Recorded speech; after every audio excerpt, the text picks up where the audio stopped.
When it comes to Latin food, Dominican food has a very special place in my heart. Why? Because of my roots and because it's delicious. And today I'm teaching you one of my all-time favorites, chicharrón de pollo. Fried chicken chunks, because that's what we're cooking. And you are gonna love it. Let's cook.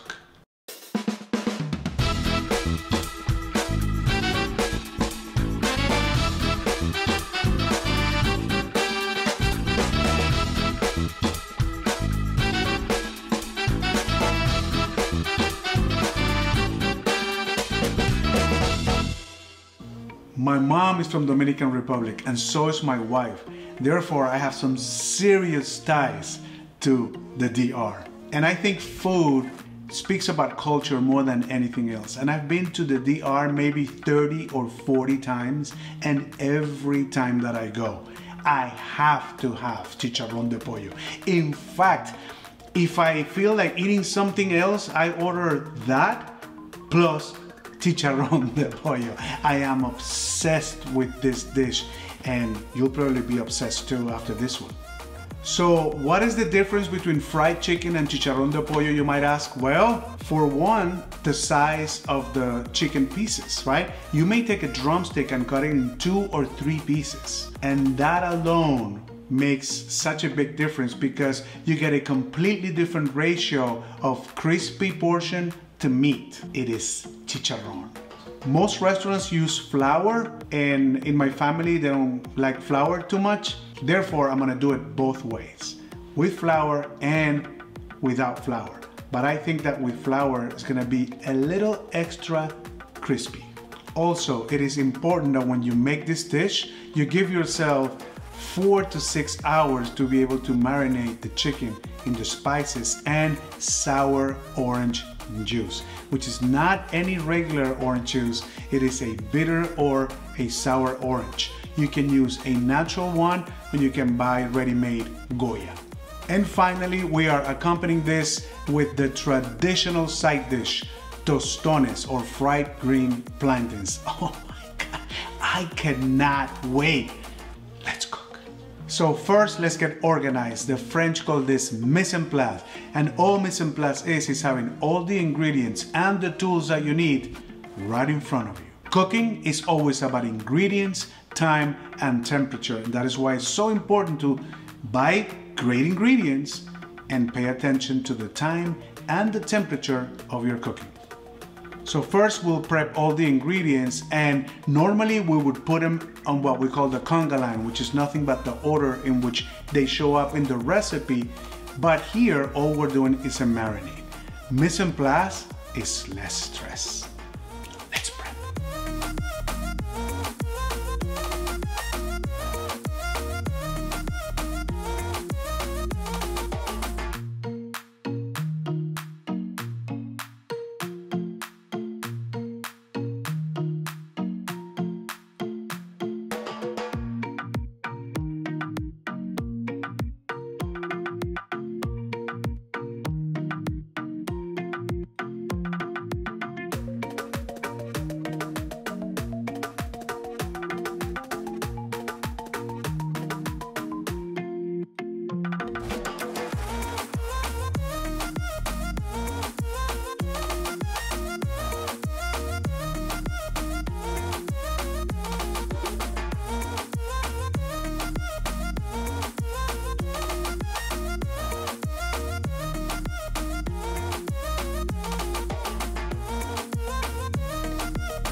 And now it's time for shout outs. These are the people that are cooking our food, taking pictures and letting us know about it. You should try it one day. Kathy did the lomo saltado, and she also made the chicken steak. And Patricia Saher made the fish tacos, and also the chicken steak with the Israeli salad. And one of our viewers, Gilbert Testa, made the ciopino. Man, he said it came out great. All the pictures looked amazing. Guys, we are so inspired when you cook our food and take pictures and let us know. Keep them coming. Okay, so we got everything we need here. You see, I have the chicken that has been floured already. Let me show you how we did that. You put the flour in the bag. The flour has been seasoned with salt and pepper.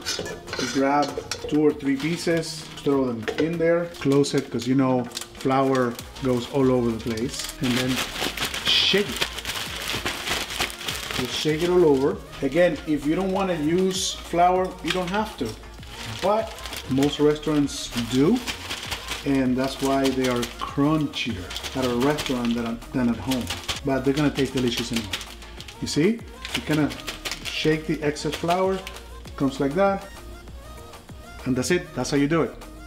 Okay, so now the oil is heating up. You want this oil to hit about 350 degrees. It could be 325, it could even be 375, but I think 350 is gonna be better because you wanna make sure the chicken cooks outside but also inside, right? So you want to use a thermometer for 2 reasons. We want to see the oil temperature here, and this is fast approaching the 350, okay? And you also want to be able to check the internal temperature of the chicken once it's cooked, and it should be at least 165 degrees, okay? All right, so let's start with the first one. You want to be put them in the oil a few pieces at a time, because you don't want the oil temperature to drop, and you don't want the oil, okay, that's 5 pieces. You don't want the oil to do, you see what the oil is doing right now? The oil tends to increase in volume when you do that, when it's hot, and when there's water that's released from the chicken. If you put too many of them here, I've seen the oil overflow the actual pan. And you want to have about 2 inches there of oil, because you want to deep fry as much as you can. If you don't have to though. You can turn the pieces of chicken, but I'm not doing that today. I'm gonna adjust the temperature a little bit, consistent 350, 341 now. Remember, every time you put anything in the oil temperature is gonna come down, and it takes a while for it to come back up again, right? So, you know, you can keep it high, but then kind of control it. I didn't set a timer because you don't really know how long it's gonna take, but I'm gonna just set a timer now just so for my own understanding and see what's going on, right? I'm gonna set a 5-minute timer right now. It's probably been 3 minutes already. You don't need to be doing much to it right now. Just make sure that things are not burning up, okay? All right, so while this is frying, let's talk about the plantains. They have been cut up. They get a little bit dark like this when they're exposed to oxygen for a while, right? So I recommend that you peel them as close to the time you're gonna fry them as possible. If not, you can always take that off a little bit. Now, you cut them like this, and we have here a plantain masher, okay? Now, I bought this in the Dominican Republic. You can buy this pretty much anywhere, especially if you live in Miami. Now, if you don't, use a pan, use a plate, anything that you can mash.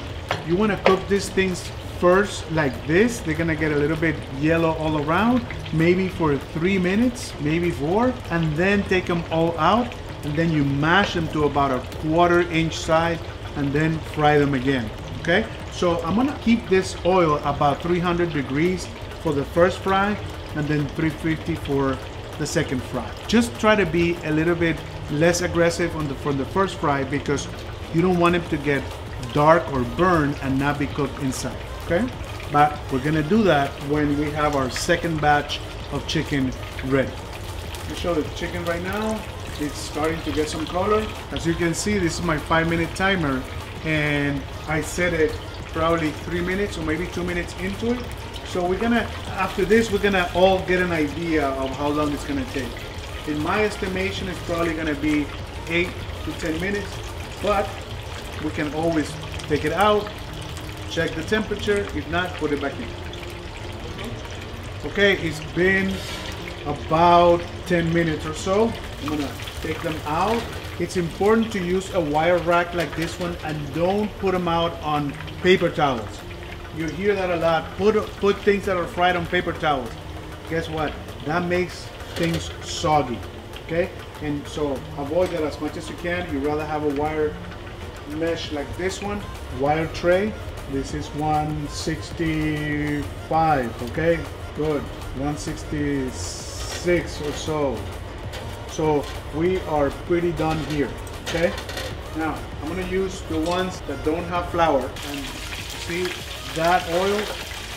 That's gonna be more aggressive because they're wet from the marinade. Especially if they're wet, you wanna make sure that you don't put all of them at the same time. That is just the water reacting to the hot oil. Another 5-minute timer. So it just reminds me where I am, but it's gonna take probably, again, about 8 to 10 minutes. Okay, so this is moving along. Let me show you what it looks like. But it's still 2.5 minutes to go on that timer. So we may have to adjust temperature here a little bit. Let's just make sure it's not too crazy. 340, we're good. Okay, so now this one is about 300. So we're gonna start adding these guys here. Adjust it down a little bit. You don't want the plantains to get too dark in this first frying. It's gonna get golden like that. You can see the temperature here. So right around 324, something like that. So I just lowered the temperature a little bit. Put a few more of these here. Just wanna keep turning them around so you're cooking all the sides. That's what happens when you don't do deep frying, right? You check these guys here. Remember, these don't have any flour, so they need to get crispy just by virtue of the hot oil, right? So you need to leave them in there for a little bit. It's been 5 minutes, and let me take one out. Let's look at the temperature.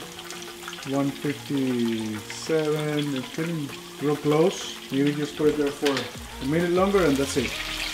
Man, if you're super health conscious, want to eat fat free, this is a once a year dish. In fact, I don't remember the last time, and I do remember the last time I made this, and this is probably 6 months, probably 6 months or more, right? It's just something that you don't make every day, but something you can make for a special occasion to celebrate.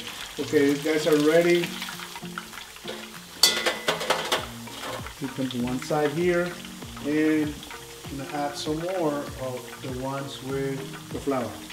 So it is taking like 5 to 8 minutes for the smaller pieces. These pieces you can see are smaller than these that came in first. Let me put that timer.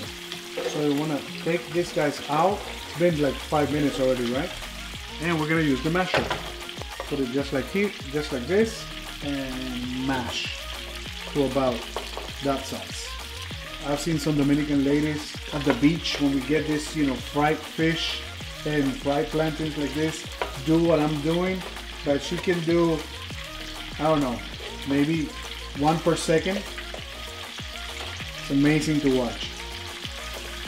So this is gonna crisp them up and also finish the cooking. So those are frying, I'll keep on mashing. If you're frying a lot of chicken, one trick would be to put this wire rack in an oven that is set at 200 degrees. And that will keep the temperature like a restaurant. That thing's so hot that it's gonna be good for us by the time we eat it. There's enough oil in here that you may not need to turn these guys, but why not? Let's see what's going on with this temperature. 285, I'm gonna give it a little bit of time. I'm making a lot more batches, and that's gonna be our family dinner. But we're gonna do our taste test before I finish that. So stay tuned. Okay, I'm getting this guys out of here. And as always, when you fry things, you wanna salt them when they're hot, so the salt would stick better. See, that's very bubbly. Now lower the temperature a little bit. I don't like burnt tostones. Finally, my favorite moment, especially with this taste test. All right, so we have a sampling now with flour, without flour. I'm gonna start with the with flour.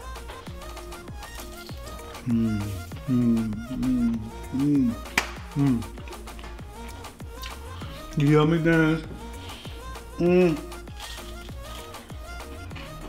Ooh, I forgot. Lime, this is classic. Just do a little splash of lime here. You're gonna hear. It's crunchy outside, but it's nice and moist inside. This is so good. And the tostones. Some of my American friends don't like tostones, and I try to get them to eat, and some do, some don't. I love them. I think it's an acquired taste, maybe, I don't know, but you should try them. I believe you should try them. And it's crispy. It's almost like a, if you've never had them, it's almost like a, it's not a potato, right? It's a starch, but I think it's just different. I don't want to say it's better than a potato. It's different, but it's an alternative, and you should try them, okay? Now, if we were in the Dominican Republic, we would not be drinking wine or even champagne, even though I love champagne with fried food. Beer. And you want to make sure that you're drinking Presidente beer and that it's cold. Marriage made in heaven. Now let me try the one without the flour. They are both as good. So if you don't like flour, don't worry about it, don't do it. If you like the flour, or you can do like me, try them both. Now, I want my wife to try this, right? Because she's Dominican, all right? So let's switch. Okay, so here we go. Chicharrones de pollo. These are amazing. This is a Dominican favorite. I grew up eating these. They were, when they made them at home, that was like a favorite day. And you find so many places and restaurants that actually specialize in making these. So they're a Dominican staple, so I'm very happy to try this. Okay, they look amazing. You hear that? You can hear that crunch. You hear that? And I like a little bit more lime.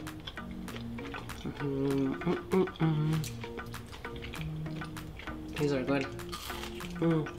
I just went back to DR, right here. So good. Amazing. I love them. Amazing. Okay. The marinade is like perfect because no ingredient is stronger than the other. It's a little tangy. It's perfect. Perfection. Then the crunchiness just works. Makes you want to eat more and more. Tostones, these are done right on. Right color, right amount of crunch. Love it. I'll have a little bit of Presidente. Yeah, I just went to DR. I was just there right now. Welcome. Great job, babe. So let's try the ones without the flour. They're also crunchy. They're also delicious. Now, if I had to vote, flour. I think so too. I think the texture is a little bit They're juicier. better. They're juicier because You have to cook these more, so they become a little drier, which is great. Nothing wrong with that. But I think my vote goes for the one with the flour.